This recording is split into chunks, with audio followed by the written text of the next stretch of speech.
Women, we mean resilience, strength and progress. ಈ ಅಂತಾರಾಷ್ಟ್ರೀಯ ಮಹಿಳಾ ದಿನಾಚರಣೆಗೆ ಒಂದು ಥೀಮ್ ಕೊಟ್ಟಿದ್ದಾರೆ, accelerate action.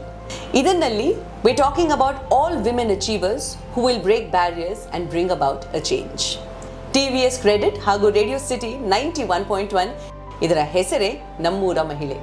And yes, we have all the women who have broken barriers and have brought about a change. ಅಂತವರು ಒಬ್ರು ನನ್ನ ಜೊತೆ ಈಗ ಕೂತಿದ್ದಾರೆ, ಇಂದು ಅವರು. ನಮಸ್ಕಾರ ಇಂದು ಅವರೇ, ವೆಲ್ಕಮ್ ಟು ದ ಶೋ. ಮೊದಲನೇದಾಗಿ ನಿಮಗೆ ಅಂತಾರಾಷ್ಟ್ರೀಯ ಮಹಿಳಾ ದಿನಾಚರಣೆಯ ಶುಭಾಶಯಗಳು. Happy international women's day. Thank you ma'am. So ಇಂದು ಅವರೇ, ಹೇಳಿ ನಿಮ್ಮ ಬಗ್ಗೆ, ನಿಮ್ಮ ಫ್ಯಾಮಿಲಿ ಬ್ಯಾಕ್ಗ್ರೌಂಡ್, ಮನೇಲಿ ಯಾರ್ಯಾರಿದ್ದಾರೆ, ಏನು ಮಾಡ್ತೀರಾ ನೀವು? ಮ್ಯಾಮ್, ನನ್ನ ಹೆಸರು ಇಂದು, ನಮ್ಮ ಹಸ್ಬೆಂಡ್ ಹೆಸರು ರವಿ. ಇಬ್ರು ಮಕ್ಳಿದ್ದಾರೆ, ಮಕ್ಳು ಸ್ಕೂಲ್ಗೆ ಹೋಗ್ತಾರೆ. ನನ್ನ ಮಗ 2ನೇ ಕ್ಲಾಸ್ ಓದ್ತಿದ್ದಾನೆ. ನನ್ನ ಮಗಳು ಅಂಗನವಾಡಿಗೆ ಹೋಗ್ತಾಳೆ, 5 ವರ್ಷದ ಪಾಪು. ನಾವು 4 ಜನ ಫ್ಯಾಮಿಲಿಯಲ್ಲಿದ್ದೀವಿ. ಏನ್ ಕೆಲಸ ಮಾಡ್ತಿರೋದು ನೀವು? ವ್ಯಾಪಾರ ಮಾಡ್ತೀವಿ. ಏನ್ ವ್ಯಾಪಾರ? ಹೊರಗಡೆ ಫ್ರೂಟ್ಸು. ಓ, ಓಕೆ. ಬರೀ ಹಣ್ಣು ಒಂದೇನಾ ಅಥವಾ ತರಕಾರಿನೂ? ಸೀಸನ್ ಏನ್ ಸಿಗುತ್ತೋ ಅದು, ವೆಜಿಟೇಬಲ್, ಫ್ರೂಟ್ಸ್, ಆ ಥರ. ಸೊ ಈ ತರ ಒಂದು ವ್ಯಾಪಾರನ ಶುರು ಮಾಡಬೇಕು ಅಂತ ಯಾಕೆ ಯೋಚನೆ ಮಾಡಿದ್ರಿ ನೀವು? ಮ್ಯಾಮ್, ಕಂಪ್ನಿಗಳಿಗೆ ಹೋಗ್ತೀವಿ, ಕಂಪ್ನಿಯಲ್ಲಿ ಅವ್ರು ಒಂಥರ ಅಂತಾರೆ, ಇವ್ರು ಒಂಥರ ಅಂತಾರೆ. ಅಂದ್ರೆ ಟೈಮ್ ಕರೆಕ್ಟಾಗಿ ಪಿಕಪ್ ಮಾಡೋಕ್ಕಾಗಲ್ಲ, ಹೋಗಕ್ಕಾಗಲ್ಲ. ಮಕ್ಳಿರ್ತಾರೆ, ಮಕ್ಳು ಸ್ಕೂಲಿಗೆ ಕಳಿಸ್ಬೇಕಾಗುತ್ತೆ, ಕೆಲ್ಸಗಳಿರುತ್ತೆ. ಆ ಕೆಲಸ ಎಲ್ಲ ಮಾಡ್ಬಿಟ್ಟು ಕಂಪ್ನಿಗೆ ಹೋಗಕ್ಕಾಗಲ್ಲ. ಸೊ ಮಕ್ಕಳ ಎಜುಕೇಶನ್ ನೀವು ಹೇಗೆ ನೋಡ್ಕೊಳ್ತಾ ಇದ್ದೀರಾ? ನಾನು ವ್ಯಾಪಾರಕ್ಕೆ ಹೋಗ್ತೀನಿ, ಹೊರಗಡೆ ಬಿಸ್ನೆಸ್ ಮಾಡ್ತೀನಿ. ಹೋಗ್ಬಿಟ್ಟು ಆಗ್ಲೆಲ್ಲ ಕೆಲಸ ಮಾಡ್ಕೊಂಡ್ಬಂದು ಮನೆಗೆ ಬಂದು ಹೇಳ್ಕೊಡ್ತೀನಿ ಮನೆಯಲ್ಲಿ ಮಕ್ಕಳಿಗಿಬ್ಬರಿಗೂ. ಚೆನ್ನಾಗಿ ಓದ್ತಿದ್ದಾರೆ. ಸೊ ನೀವು ನಿಮ್ಮ ಈ ವ್ಯಾಪಾರನ ಶುರು ಮಾಡಿದಾಗ ಯಾವ ಥರದ ಕಷ್ಟಗಳನ್ನ ನೋಡಿದ್ರಿ? ಮ್ಯಾಮ್, ನಾವು 3 ಗಂಟೆಗೆ ಎದ್ದು ಹೋಗ್ತೀವಿ. ವ್ಯಾನ್ ಯಾವ ಟೈಮಿಗೆ ಬರುತ್ತೋ ನಾವು ಕಾಯ್ಕೋಬೇಕಾಗಿತ್ತು, ಅದೆಲ್ಲ ಹಿಂಸೆ ಅನಿಸ್ತಿತ್ತು. ಅಂದ್ರೆ ನಮ್ದು 1.5 ಕಿಲೋಮೀಟರ್ ನಡಿಬೇಕಾಗಿತ್ತು ನಾವು.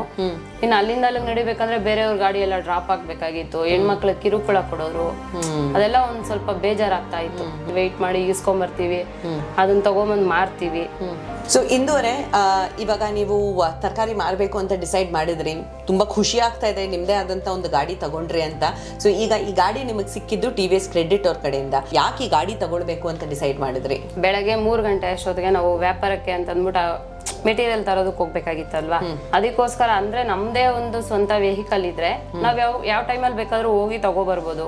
ಅದಕ್ಕೋಸ್ಕರ TVS ಕ್ರೆಡಿಟ್ ಹೋಗೋಣ ಅಂತ ಅಂದ್ಬಿಟ್ಟು ನಾವು ಮತ್ತೆ ನಮ್ಮ ಫ್ರೆಂಡ್ಸ್, ನಮ್ಮ ಹಸ್ಬೆಂಡ್ ಎಲ್ಲ ಹೋದ್ವಿ. ಕಮ್ಮಿ ಅಮೌಂಟ್ ಇತ್ತು ನಮ್ಮ ಹತ್ರ, ಅದಕ್ಕೆ ಆಗುತ್ತೋ ಇಲ್ಲೋ, ಕೊಡ್ತಾರೋ ಇಲ್ಲೋ ಅನ್ಕೊಂಡ್ ಹೋದ್ವಿ. ಏನಂದ್ರೆ ಕಮ್ಮಿ ಅಮೌಂಟ್ ಇದ್ರೂ ಕೊಟ್ರು. ಅಂದ್ರೆ ನಮ್ಗೆ TVS ಕ್ರೆಡಿಟ್ ಇಂದ ಜಾಸ್ತಿ ಹೆಲ್ಪ್ ಆಗಿದೆ. TVS XL100 ಮೋಪೆಡ್, ಅದು ಬೇಸಿಕ್ಲಿ ಸೂಪರ್ ಆಗಿದೆ ಗಾಡಿ. ಮಾತ್ರ TVS ಕ್ರೆಡಿಟ್ ಇಂದ ನೀವು ಈಗ ಒಂದು ಹೊಸ ಗಾಡಿ ತಗೊಂಡಿದ್ದೀರಾ. ಸೊ ಇಂತಹ ಟೈಮಲ್ಲಿ ನಿಮ್ಮ ಸೇಫ್ಟಿ ಬಗ್ಗೆ ಯೋಚನೆ ಮಾಡ್ತಿದ್ದೀರಾ? ನಾನು ಇವಾಗ 3 ಗಂಟೆಗೆ ಎದ್ದು ಹೋಗ್ತೀನಿ, ಕಡಲೆಕಾಯಿ ಹಾಕೊಂಬರ್ತೀನಿ, ಆರಾಮಾಗಿ ಹೋಗ್ತೀನಿ, ಆರಾಮಾಗಿ ಹಾಕೊಂಬರ್ತೀನಿ, ಮನೆ ಹತ್ರ ಇಳಿಸ್ತೀನಿ. ಅಂದ್ರೆ ಸೇಫ್ಟಿಯಾಗಿ ಮನೆಗೆ ಬಂದ್ವಲ್ಲ. ಸೊ ನಮ್ಮ ಎಲ್ಲಾ ಮಹಿಳೆಯರಿಗೆ ಇವತ್ತು ಈ ಅಂತಾರಾಷ್ಟ್ರೀಯ ಮಹಿಳಾ ದಿನಾಚರಣೆಗೆ ಏನಾದ್ರೂ ನಿಮ್ಮ ಕಡೆಯಿಂದ ಒಂದು ಮೆಸೇಜ್ ಕೊಡ್ಬೇಕು ಅಂದ್ರೆ ಏನ್ ಕೊಡಕ್ ಇಷ್ಟಪಡ್ತೀರಾ? ಪ್ರತಿಯೊಂದಕ್ಕೂ ಹಸ್ಬೆಂಡ್ ಮೇಲೆ ಯಾವುದೇ ಕಾರಣಕ್ಕೂ ಡಿಪೆಂಡ್ ಆಗಬಾರ್ದು, ಸ್ವಂತ ಓನಾಗಿ ಕೆಲಸ ಮಾಡ್ಬೇಕಷ್ಟೇ ಲೇಡೀಸ್. ಫ್ಯಾಂಟಾಸ್ಟಿಕ್. ಸೊ ಈ ಅಂತಾರಾಷ್ಟ್ರೀಯ ಮಹಿಳಾ ದಿನಾಚರಣೆಗೆ ನೀವು ಬಂದು ನಿಮ್ಮ ಈ ಕಥೆಯನ್ನ ನಮ್ಮ ಜೊತೆಯಲ್ಲಿ ಹಂಚ್ಕೊಂಡಿದ್ದೀರಾ. ನಿಮ್ಮ ಕಥೆನ ಕೇಳಿಸ್ಕೊಂಡು ನಾನೇ ತುಂಬಾ ಇನ್ಸ್ಪೈರ್ ಆಗಿದ್ದೀನಿ. So thank you so much. So ಕೇಳಿಸ್ಕೊಂಡ್ರಲ್ವಾ, ಇವರ ಈ ಶಕ್ತಿ, ಇವರ ಈ ರೆಸಿಲಿಯನ್ಸ್, ಎಷ್ಟೇ ಕಷ್ಟ ಬಂದರೂ ಇಲ್ಲ, ನಾನು ಬೀಳಲ್ಲ, ಎದ್ದೇ ಹೇಳ್ತೀನಿ, ನಾನು ಏನೇ ಮಾಡಿದ್ರು ಅದು ಸಕ್ಸಸ್ಫುಲ್ ಆಗಿ ಮಾಡ್ತೀನಿ ಅಂತ ಇವರಲ್ಲಿರುವ ಈ ಶಕ್ತಿಯನ್ನು ಇವತ್ತು ನಾವು ನಿಮಗೆ ತೋರಿಸ್ತಾ ಇದ್ದೀವಿ. ಇದೇ ಥರ ಬೇರೆ ಮಹಿಳೆಯರ ಕಥೆಗಳನ್ನು ನಾವು ತರ್ತೀವಿ ನಮ್ಮೂರ ಮಹಿಳೆ ಈ ಪ್ರೋಗ್ರಾಮ್ನಲ್ಲಿ. Brought to you by TVS credit and radio city 91.1.